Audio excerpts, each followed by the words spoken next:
Hi everyone and welcome to my channel. Today we're going to talk about Maison Lancôme fragrances, and I think I'm going to create several videos about this house because they created many fragrances and it would be too long if we would talk about all their fragrances in only one video. So I think that today we could start with the fragrances that were launched in 2019, so last year. They released 4 fragrances. So the first one was Pivoine Printemps, Patchouli aromatique, Figues et agrumes, and Magnolia Rosae. So I think we will start with Pivoine Printemps. So I have a full bottle of this one. For some of the other ones have just the 30 ml bottles. So this is the first time I think that they launched the full bottle. I think it's 100 ml. Let me check. I didn't even check. I think this is 100 ml. Okay, I will check otherwise. Yes, it is. So usually they launch this 100 ml bottles, and they also launch, I think it's a 10 or 11 ml, so they have travel size, and this time they launched 30 ml bottles and this usual format of 100 ml. So for this one I started with the 30 ml, and as you can see I really enjoyed it, so I bought a full bottle, the 100 ml. So as you can see, yeah, the bottles are really gorgeous. This is something that I really like in this collection, is that all the bottles are different and are really beautiful. So here you have peony flowers, and you have the description of the fragrance on the top. So here it's hard for me to read, and it's in French. I don't know if it would be useful for you, but basically it said that it's peony, peppercorn, and chantilly, rose chantilly. So basically even on Fragrantica they gave 3 notes for this fragrance, and this is basically what it smells like. So this is really a soft floral, soft rose and peony fragrance. This is not really loud, so I think this is why they said printemps, spring. It's really perfect for spring, I think. So this is the kind of fragrance I really enjoy wearing in spring. And I'm not especially a huge fan of peony fragrances. This is something that I can find a bit boring, but this one is, I think it's really the quality there. So this is why I appreciate this one, because this has, okay, you could say it has nothing groundbreaking here. This is something maybe that you could find in Peonia Nobile, or what is maybe in some Chloe. They have some rose peony combo fragrances, but I really do prefer this one to Peonia Nobile by Acqua di Parma. So if I had the choice to buy again one or the other, I would prefer buying Pivoine Printemps. So let me remember what it smells like really. Yes, I think I smell more the rose at first. Of course, yes, rose and peony. This is what it smells like the name suggests. But this is really a beautiful rose peony. Really simple but beautiful. I think it could be worn by any woman. Oh, of course I didn't precise, but for me this is really a feminine fragrance. It's hard for me to picture myself a man wearing this fragrance, because it's a really sweet floral. It's a soft floral, but it's sweet behind. I think it's like because of this, this says chantilly de rose. The rose is quite sweet. It's maybe not a jammy rose, but still it's quite sweet.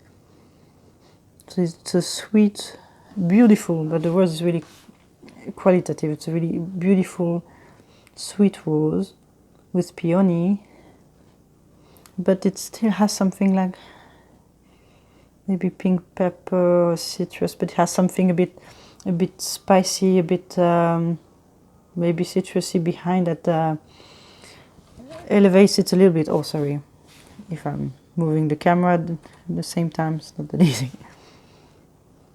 Yes, so this is the first one. I think this is maybe the star of the show, the one that they put first in the release. I think and this one is really beautiful. If I compare these 4 releases to the other ones, the previous ones, I think these fragrances are less louder, let's say, than the other releases. So if you prefer really strong fragrances, maybe these ones won't be for you.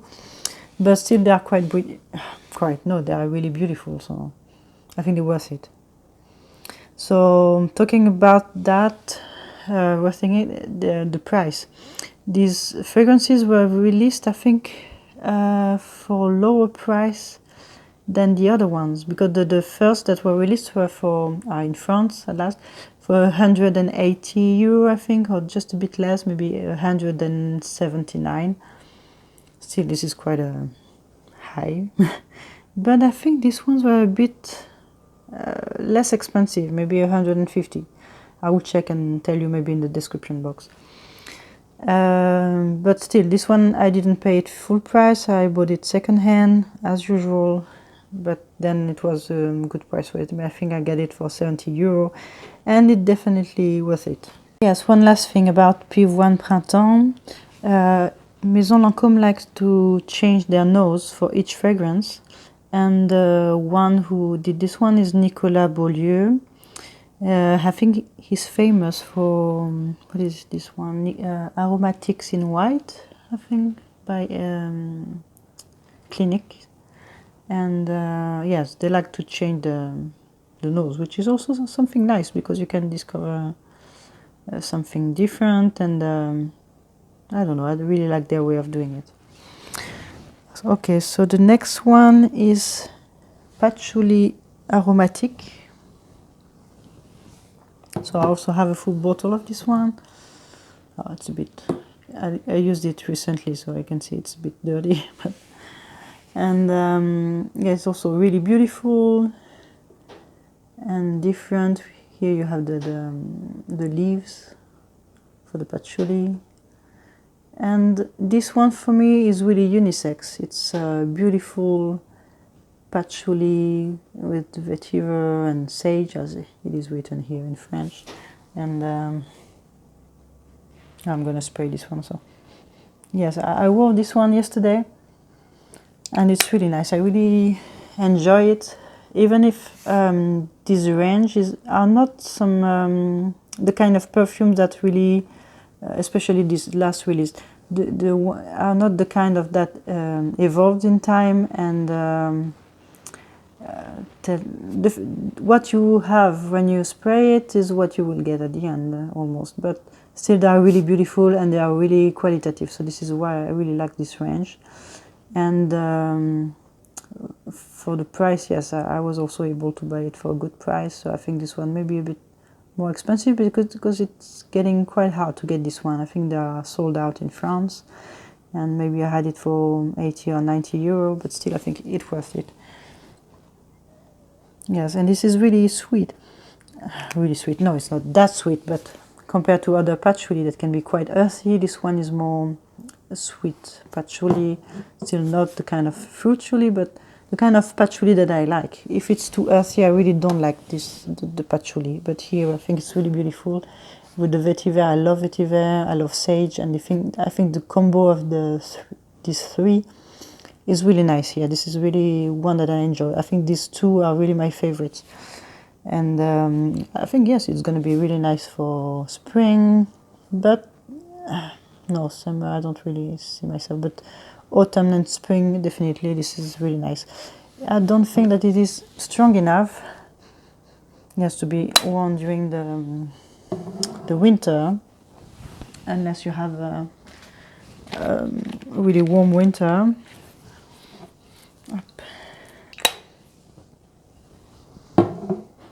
Yes, at first this is quite even masculine for me, but then it becomes sweeter.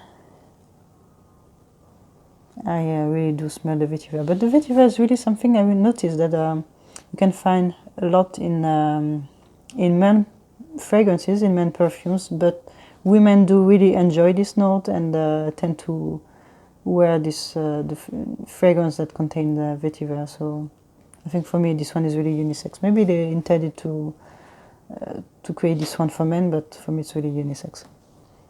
And it's really beautiful. It does worth it. It reminds me a little bit of something. I cannot put my finger on it. I don't know which fragrance, but it reminds me a little bit of something. But still, it's really nice, and I really like this one. It was created by, it's hard for me to pronounce her name, but Juliette Karagözoglu. I'm sorry if I pronounced that wrong. But I think she's the lady who created, what is this fragrance in Yves Saint Laurent? I think it's Tuxedo. So yes, a good one still. So the next one is Fig and Agrume. Okay, we can't see anything. Nice. Okay, so believe me, it's Fig and Agrume.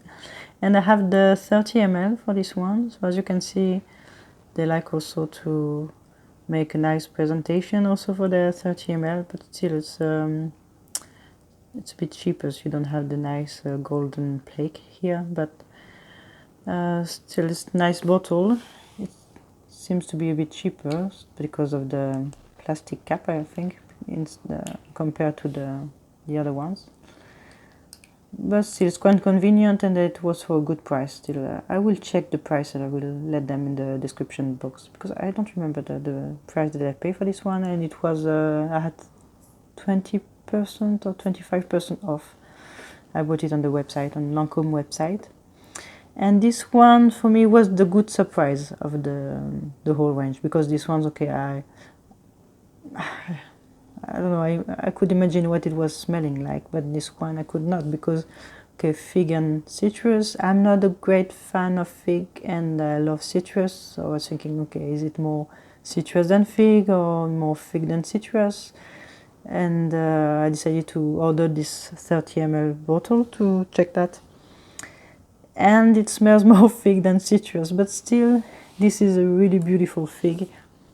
I really enjoyed it, and on my skin, it's blooming. It's really beautiful. It works perfectly with my chemistry with my skin, and it's really nice on me. So this is why I do like it so much. Oops, sorry. Let's try not to break the bottle. So this is a fig. It really opened with the fig, green fig, a bit milky for me, but still green, really green. And I can smell the citrus behind. This is the second thing that I smell, the citrus. Maybe something lemony, but maybe more like mandarin. I don't know, it's to my nose, I don't know. And something like neroli, and for me it smells almost like neroli and orange blossom. And I know that there is some jasmine also behind. So this is what I smell the most, what it smells to my nose. I don't even know if these notes are here or not, but this is what I smell. And yeah, this is just a really beautiful fig, and I think for spring, summer is going to be really good. I wore it last spring, and I really enjoyed it. It's really nice on the skin. I like it. Okay, so this last one, Fig and Agrume, was created by Patricia Chou and Alex Lee. I don't know these two, but apparently they got inspired by the fig trees in the south of France, and this is how they created this Fig and Agrume. So let's jump to the last one, which is Magnolia Rosae. This one is also quite beautiful, this 30 ml bottle. They're all different, as you can see, and they put Magnolia behind with rose, I think, yes, at the bottom. And this one was, I was a bit disappointed by this one. Now that I'm smelling it, I don't know why, because still it's quite beautiful, but Okay, I think this is maybe because this is the one that I prefer the less. It smells good, yes. It smells like a Magnolia rose and musk behind, but it's soft floral. It's a bit sweet, and on paper it's a bit sweet and fruity. But I think the problem was when I sprayed it on my skin, it didn't work really well. I sprayed it to see why, but I don't know. This time I seem to enjoy it. So, you know, you never know. Sometimes something is working on your skin, sometimes it's not. Maybe it was not the right season to try it. But now I think I'm quite enjoying it. Let's see how it becomes. Because, you know, maybe it's because of the musk. Sometimes musk on my skin are not really nice. And, I don't know, they can get something really chemical scent and it's not really nice. But the flowers are really beautiful. I really have something like when I spray it, I really have the impression of strong still, yes, not a strong perfume, but a white flower with rose. But the thing is not really something. How could I say? It's like flowers in a vase. But this is not something really young, I should say. It's something maybe a bit more mature and not playful, let's say. Even if it's quite, it's a bit fruity and sweet, but still it's not, for me it's a bit more mature. Maybe because the rose is I don't know, for me it's a bit more mature perfume. Maybe this is why I enjoyed it less than this one, which is more, I don't know, simple, light, and something that you can wear easily. And this one is maybe a bit heavier, and I don't know. I prefer this one, but still, this one is really good. It's not a jammy rose in this one. It's more like a red rose in a vase with a magnolia. Okay, let me check on my skin. It's so sweeter on my skin than on the paper. But still, I like it. When I tried it the first time, I really hated this one. At the point I thought I was going to resell it, and now I have some doubt. Okay, I like them all. Yeah, no, it's really nice. Oh, no, it's a really nice floral. It's more mature, but still, it smells really good. I don't know what it is today, but I really enjoy it. Okay, to sum up out of all of them. So, if I had to choose one, it's really difficult because I thought it would be this one, but now then that I'm smelling them all, I started to say, oh, I really enjoy this one, and then say, oh, but this fig is really nice too. And I thought I was hating this one, and then now I'm really enjoying it. So I don't know. Okay, so the nose for this last one is Mathilde Bijawi.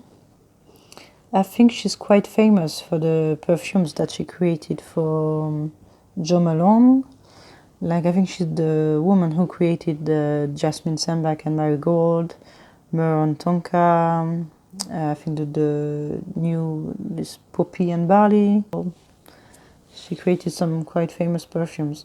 And the thing is that this one, why I would like it less maybe is that, so these two, I think these are things that you could find maybe in designers' collections, and even if they are really good and high quality, maybe this is not something that you would expect from a private collection. So this is, okay, maybe the only negative thing that I would say about these ones. They are quite expensive also, but still I think the whole range is less expensive than the usual ones, than the previous ones, and but still the quality is there. So if you are able to smell the difference, I think it does worth it. Voila, so I hope you enjoyed my first review of Maison Lancôme fragrances. I'm going to continue with the other ones. I think I'm going to make 2 others video to cover the whole range. And voila. Tell me if you know this range, if you like some of the perfumes that I presented, what do you think about them, and see you in the next video. Bye.